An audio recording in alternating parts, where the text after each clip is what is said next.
What's good, y'all, and welcome to my review for this week's episode of Hiroaka Season 6. Another banger episode, bro. Jesus Christ, this arc has been absolutely legendary, ladies and gentlemen, man. Absolutely legendary, man.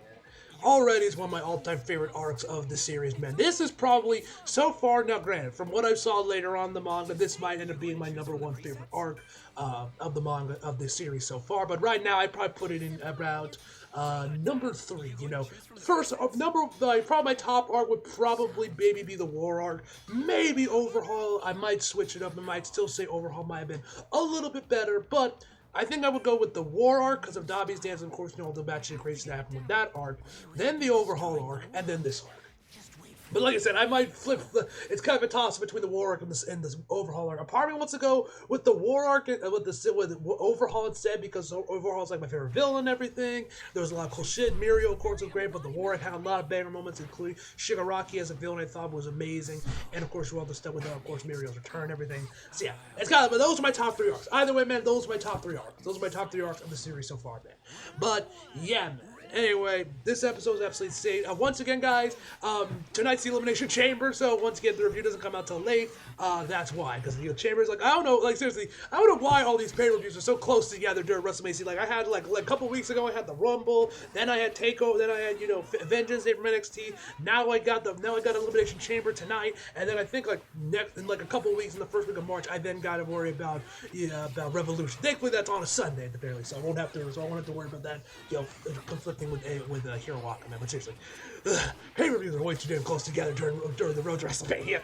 Anyway, guys, enough of me rambling. Let's just jump right into the actual episode. So we start the episode off. It's raining. First of all, I gotta say is right now, whoever is doing the coloring for this episode, now that, of course, you know, the sky is gone, it's all, you know, it's dark out there, raining and everything. Whoever's the one in charge of the coloring of this episode and the future episodes, give that man a raise. I love how this episode looked, and I know a lot of people have been bitching about, like, oh, this Hiroaka doesn't have any atmosphere, the blue sky, and all that shit. Listen, like, whatever. You guys know my opinions on that. I don't really mind the blue sky or whatnot, but this arc looks amazing, man. I love this. It kind of reminds me of the Snyderverse, which is ironic because, you know, people were always complaining about the Snyder movies, always like, oh, they're too muted. Where's the color? Where's the color?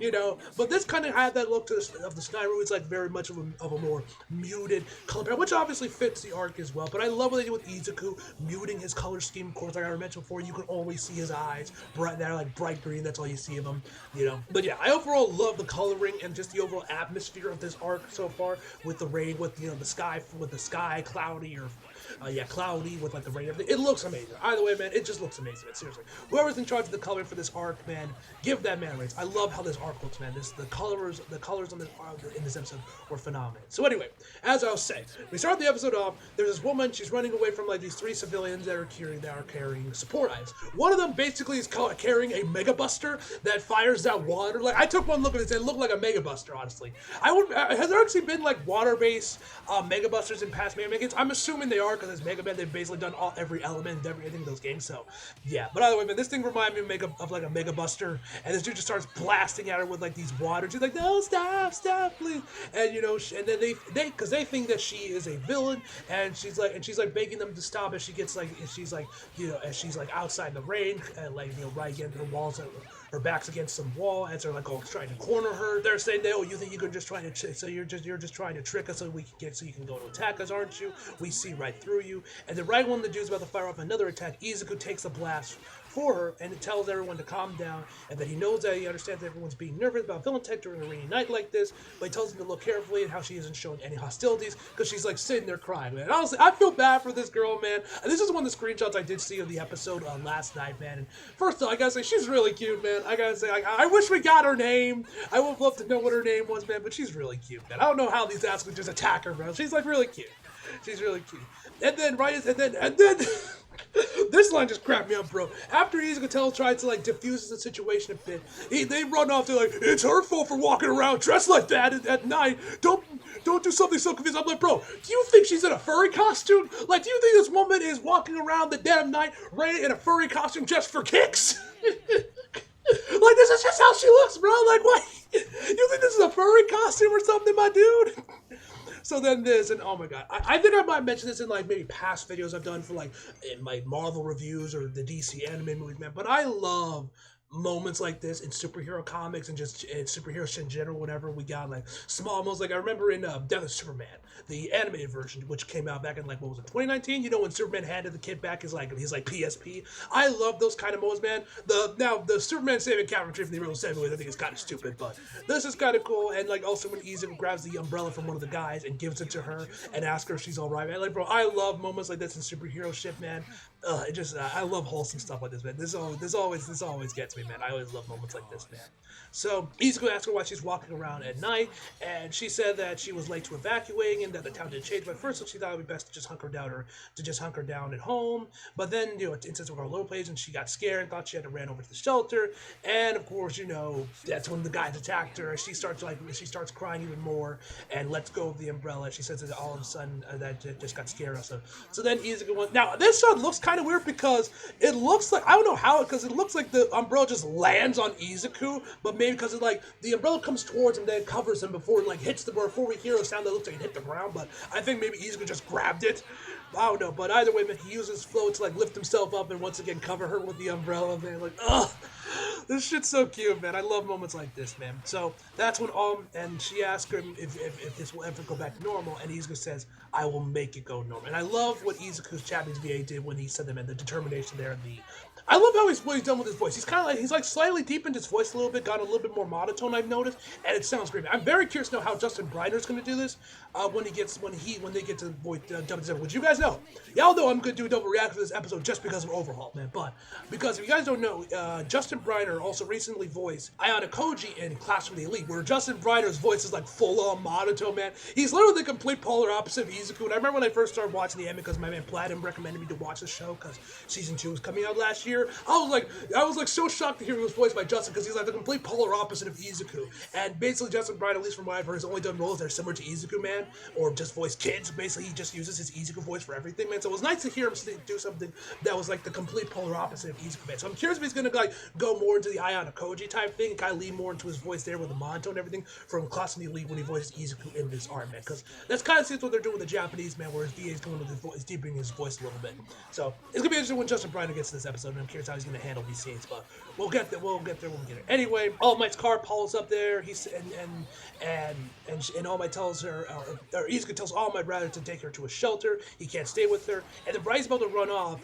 All Might actually hands him a bento box with pork cutlet in it, which you guys know is like Izuku's favorite food. I love this scene right here when he says thank you very much, man. He's like eyes do like the you thing, and it looks like he's smiling underneath his mask, man. At least that's what I'm assuming. That was cute, man. I love that shot, man. Interesting thing that I thought was kind of funny is that if you pay attention to the bento bag, it's covered in bunnies and with like bunnies and like carrots, which I thought was funny because in recent years or recently, I've seen a couple because you guys know I follow a lot of like Izuku Uraraka shipper accounts and other people that like do fan art of it and everything. I've seen some of them retweet like Twitter accounts that straight up just like do shots of Izuku and compare them to bunnies. Like I've noticed a lot of people kind of like compare like, oh, Izuku's such a cute little bunny because he has like the ears on because he has like the ears on like his mask and everything. So I'm sure those Twitter accounts are gonna have a field day with this scene when there's like rabbits and carrots on his bento bag, man. I just thought that was funny. It's something I noticed. I just thought that was funny. But anyway, he runs off there, and actually, this is one thing I've noticed since last episode, but I didn't mention, is that when All Might says Young Midoriya, he says Shonen, which I thought was funny, which makes sense, because, Weekly Shonen Jump, it's marketed towards, kids and younger people, like 12 and up and everything. But I just kind of, I didn't think Shonen actually meant young. So that's something I did know. So yeah, but literally every time I can't help but snicker a little every time I hear because I just think of Shonen Jump. Every time he says Shonen, I'm like, damn, we got some fourth wall breaking over here, All Might. But anyway, we then cut over to Izuku. He's on top of like some tower overlooking the city. Banjo comments out like we got back in time, back to when superheroes first appeared. And of course, the whole world was unrest and they were hiding from heroes. And All for One was at the peak of his power. So then, Izuku comments that he needs to draw all for one, or he can't stop anything. we head back over to the astral plane inside One For All, which looks to still be like a continuation from which looks to be a flashback, continuing on from what we saw in the, I believe, the last episode, not the episode before that, because Nana still looks to be crying. So I'm pretty sure this is a flashback, and Izuku didn't just go back into One For All here.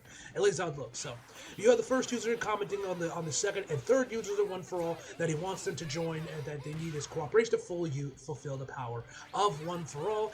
And one thing that I thought was really cool is that it was confirmed last night that the second user is actually voiced by Jotaro. Jotaro's Japanese VA, which obviously I was super excited for. Honestly, if you ask me who's my favorite Japanese VA, I honestly would go to him. Yes, I'm biased because he is voicing Jotaro, and you guys know how much I love Jotaro if you guys watch my JoJo reviews. But he's just a phenomenal VA in general, man. I love his work, man. I haven't seen him in a lot of anime. I think JoJo and AOT is like the only shows that I know he's in there that I've seen. I might have seen some more that I just don't remember off the top of my head, but yeah, he's just my favorite VA. Yeah, just because he voiced Joe. But I also just love the sound of his voice when he says "Stop, Platinum, Saludo." I just love the sound of his voice, man. So yeah, a little biased, but I would definitely say he is my favorite Japanese VA. Although surprisingly, he actually doesn't go full like Jotaro mode in this episode when he's voicing the second user, because his voice actually sounds a little bit of more not nowhere near as deep as it usually is when you hear him as Jotaro, or it's a little bit more higher pitch, than it usually is, which I was kind of surprised when I started hearing that. You could still obviously tell it's him, but it's definitely different enough that honestly, if I didn't know he was voiced by Jotaro, I probably wouldn't have initially thought he was voiced by Jotaro, man. But either way, man, he sounds fantastic episode, and it's good to finally hear him in Hiroaka, man. So that's good. It's good. I'm glad to see all my goals are slowly starting to come into Hiroaka this season. Like, you had Erica Lindbeck, of course, coming in there to voice Lady Nagant coming in there, and of course we have Jotaro voicing him for the Japanese. So I'm curious to who's going to get to voice him in the dub. I wonder if they're going to call Matthew Mercer to voice him, because he also voiced Jotaro in the dub, or they might call someone else. We'll have to wait and see on that, man. But either way, it was cool to hear him, and it was cool to see him in Hiroaka finally. Anyway, so a little mini tangent aside, he continues on how first he awakened Banjo's quirk, then Shinomori, and then of course Shimura and N also agree to fully release the power of the night. They're gonna need their help.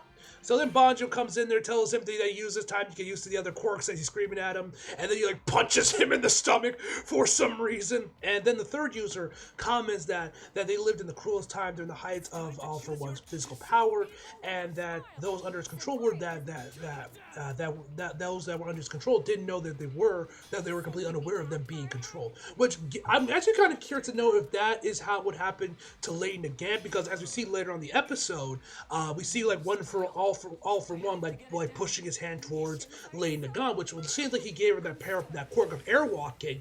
But I wonder if he also did some mind control stuff to get her on her side fully, or if that was all her idea. But interesting. I just thought that because when he says that, I was kind of instantly thought of Lady Nagant. But yeah. So then we finally get our look of the second user. As it comments how, in order to overcome One For All, overcome One For All's power, we led a group to fight it. Now, interesting thing about this, because before this episode aired, before we even saw his face in the anime, I was watching a couple of Hiroaka discussion videos, a couple weeks ago or whatever, and one of them showed off this dude's face. Now, when you look at him, you might say he looks a little bit like Bakugo, maybe like an aged up, older version of Bakugo. But there is a theory, apparently, according to this video, where there are people that unironically think this dude is a time-traveling Bakugo. I guarantee you the Bakudeku shippers are the one peddling this narrative. Bro, what do you think this is, X-Men? You think this man's Cable or something? This ain't Tokyo Revengers, bro. The fact that we're saying that this is a time-traveling Bakugo as a second user, bro, just sounds absurd to me, man. I don't know, maybe there is some credence to that, and if I am, maybe there's been some more evidence in the series that have further, added fuel to this fire that, yes, he might be a time-traveling Bakugo from the future or something. That just sounds like some Bakudeku shipper bullshit that they would come up with, bro, to be like, oh, see, Izuku and Bakugo are meant to be together, bro, because the second user is a time-traveling version of him, bro. He's just like Cable. It sounds absurd, man. It sounds absolutely absurd. Anyway. and we get a flashback back to when, I guess, when both the second and the third user actually both saved the first user of One For All, which is interesting. They were both, like, they were together during that moment. So it makes you kind of wonder, like, how did they get One For All here? Like, did he get the One For All first, and then he would give it to him, and then they continue on? Did they both get One For All around the same time? I'm kind of curious how that worked out, considering they were, like, right next to each other. Now, interesting thing I noticed, if you check the flashback, it looks like he doesn't have that scar on his face that he does when we see him in the astral plane of One For All. So I'm kind of curious on, like, what's the origin behind that scar? Like, where'd he get that, man? Looks kind of cool. And also, the key animation here looks really good with the shadowing and everything. We get the close-ups of the first user's face as well as the second user's face as he extends his hand out there to the first user. And he asks him, why did you reach your hand to me? If you hadn't taken me out of that room, nothing would have begun, and we have no choice but to leave it to him. And then we get, like, these really, really clean-looking shots of them, like, turning over to face Izuku, man. I love how the camera pans around them as they, like, turn, man. We saw this in the PV as well, but oh my god. Seeing in the actual show itself, it looks amazing. And also, I gotta say, almost forgot to mention this, the music here was phenomenal. I love the music track they were playing right before when Izuku was overlooking the city, but also here as well when we see them turn and we see like the spirits of all of the previous users of One For All behind Izuku, man, and they like all are that now that they're all finally working together as one. It looked amazing, man. I love the music there, and also this shot looked amazing when we actually see the wide shot of them all together with Izuku, man. Looked incredible, man. Seriously.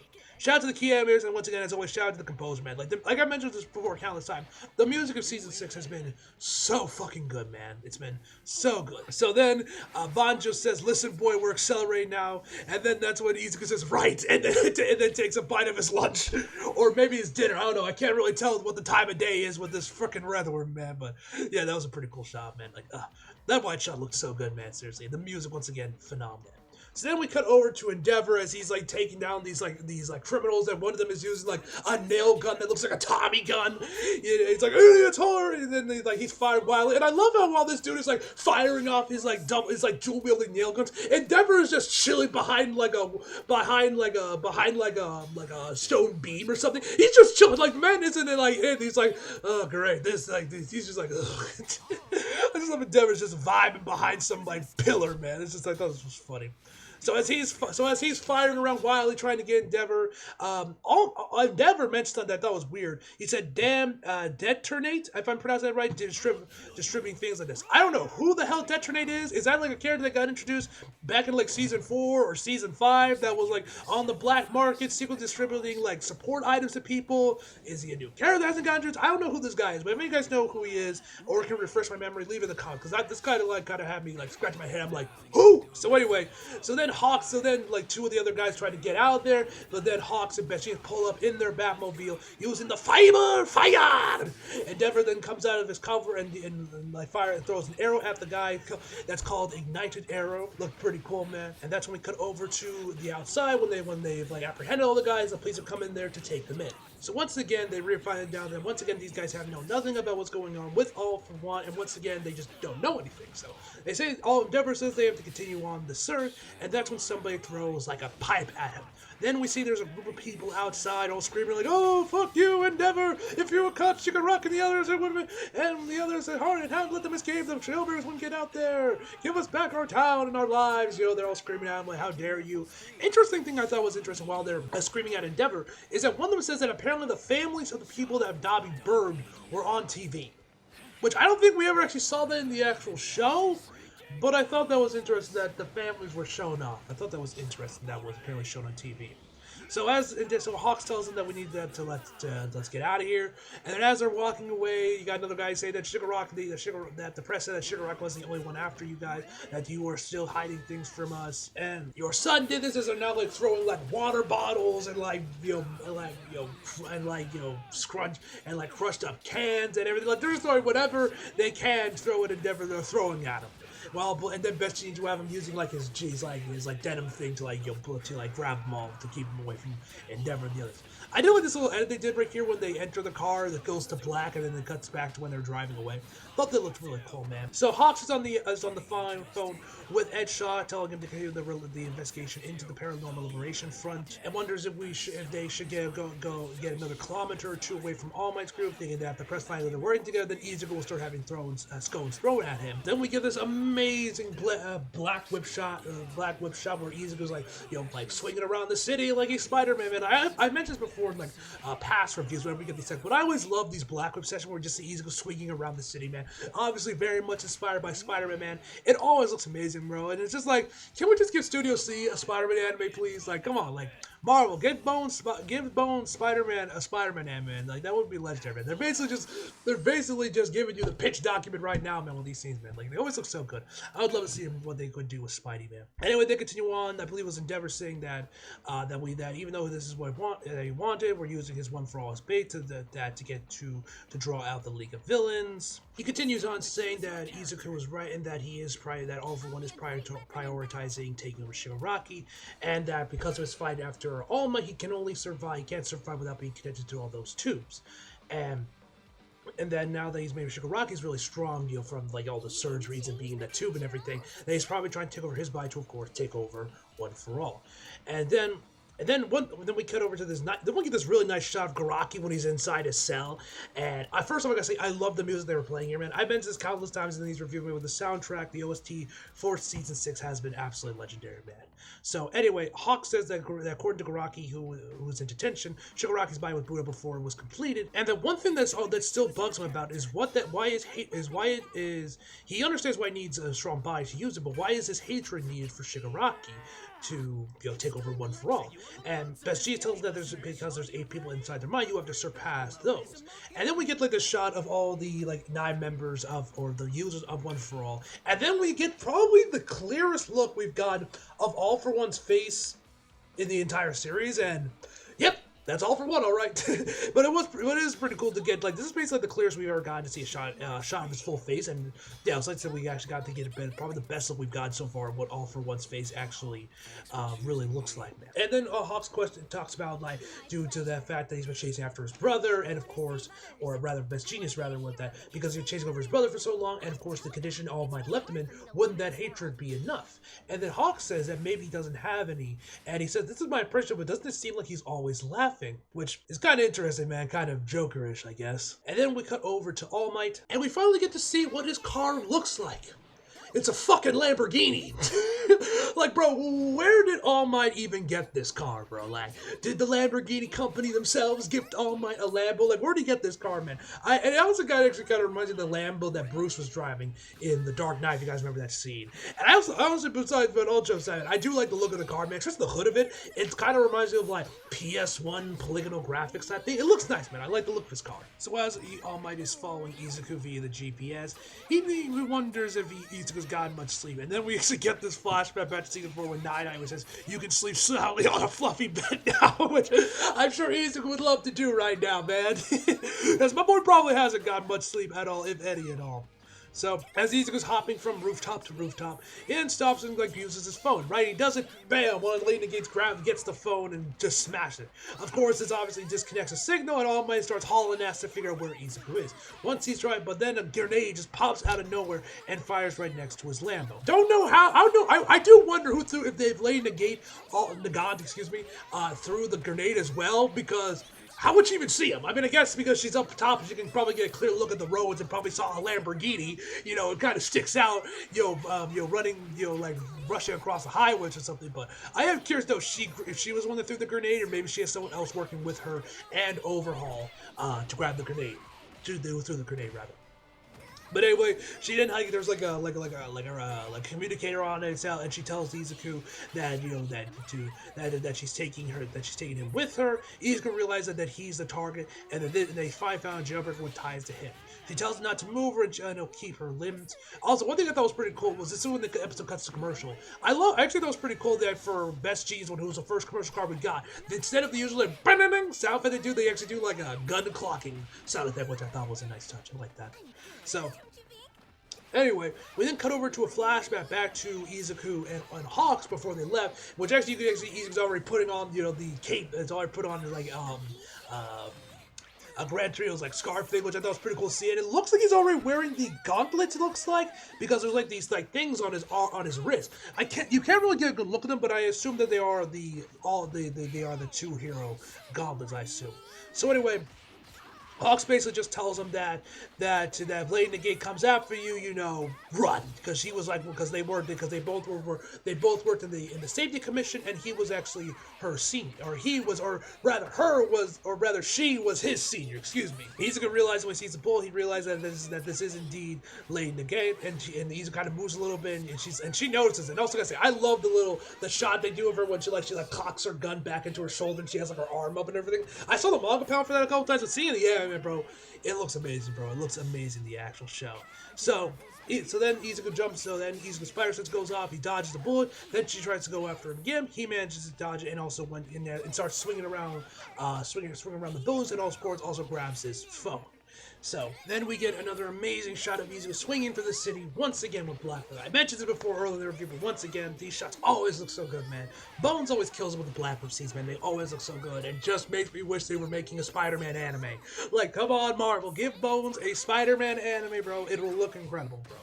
Anyway, so she fires once again another bullet. This time it curves. Yes, Lady Nagant is on that wanted bullshit with curving bullets.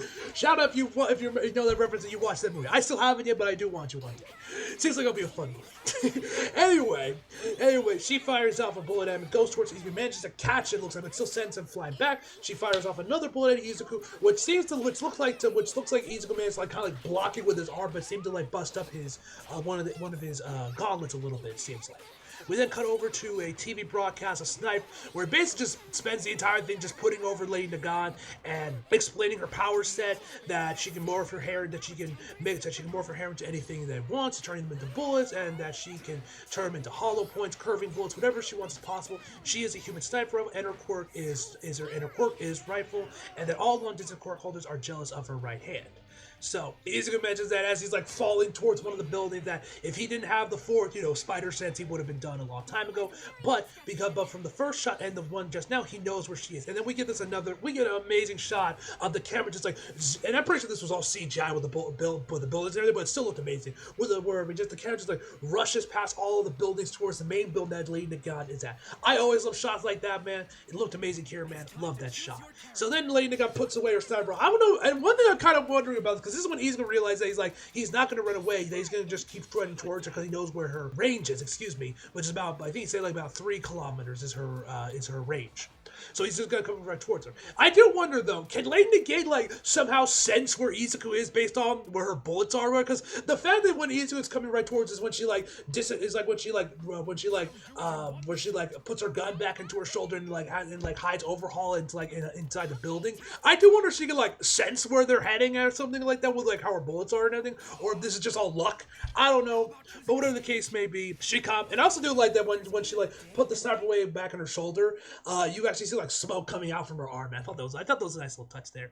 Anyway, she comes. This is the first time anyone's dodged more than a bullet of her. And then that's when it is revealed that indeed the guy with her, which I theorized this in the trail, which I theorized this in my PV reaction I mentioned earlier on the episode review, that yes, it is Overhaul. Overhaul is back, and has my man gone retarded or something? My man just says, Pops, I need to hurry to him. Bro, I know you lost your arms, bro, but did you go retarded after Shigaraki got rid of them too, bro?